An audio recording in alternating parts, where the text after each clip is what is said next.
Somebody rushes into your home and tells you that your child has just been unalived because she was watching television. How would you react?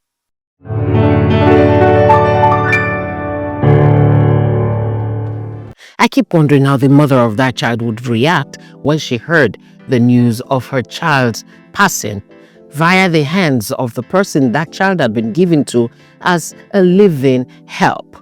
The crime of the child? She was watching television with the children of the culprit. Why do these women do this?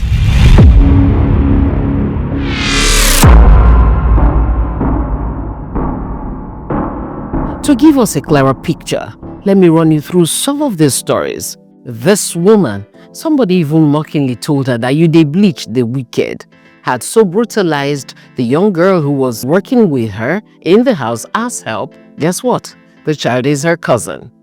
Monsurat was completely ironed out by her madame, who had put iron on her, injured her, refused to treat her because they said she stole or misused 500 naira. This picture you're seeing on the screen right now, you're not seeing tribal marks. Those are injuries that were inflicted on this young child by, is it Mama Gabriel? Ability they call her name. That child is somebody's help. This was in Benin City.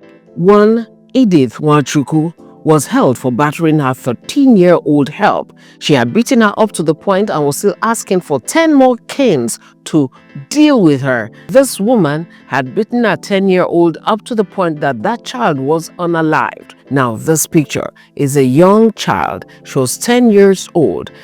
Her madam had unalived her, dumped her body in the forest while she had told her family that the child had gone missing eventually. In fact, the story was very long until it was discovered that this woman had beaten the child up to the point that her life was snuffed out.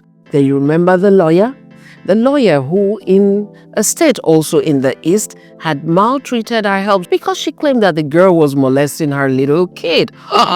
What did she do? She had pushed the child onto a burning stove, had inserted pepper in her private part, and done other wonderful things before pushing her out. The stories are endless. But I must tell you one more. There is also the case of the woman, 23-year-old, who should know better because she's young and she's seen her mates talk about such things. She had molested her help so much so that she used a cane and a pestle on her. Why? That she had dropped the child. Maybe she was giving the child a bath or something, or she was holding the child. Guess how old the help was? As at the time this happened, the help was 5 years old. Who takes a 5-year-old child as a help to help you with your kid? Then there is the weird case of people not allowing their helps to eat from the food they had cooked, asking them to go buy noodles or something. And I'm like, you know, ma?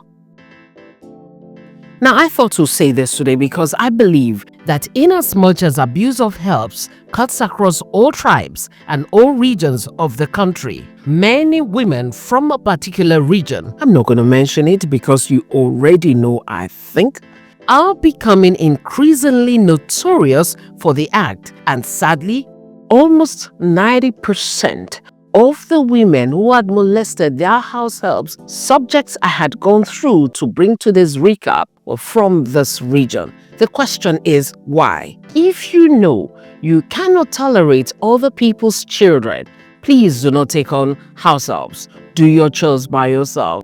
And if you believe that discipline is, I go leave mark for your body today, make you for no, leave other people's children alone. Because there is a difference between discipline and abuse. And remember also that those your angels, those your babies that are angels, you could end up being in jail and somebody else will be taking care of those your angels. And I doubt if you would want that for your children, because this thing you're doing is a crime. I commend all the state governments that are doing something about this. Some have set up agencies to tackle this particular menace. But then, I would like to encourage people who are aware of such situations to please report. Save these children from such mean people. That's the recap for today. I'm Cordelia Okme. See you next time.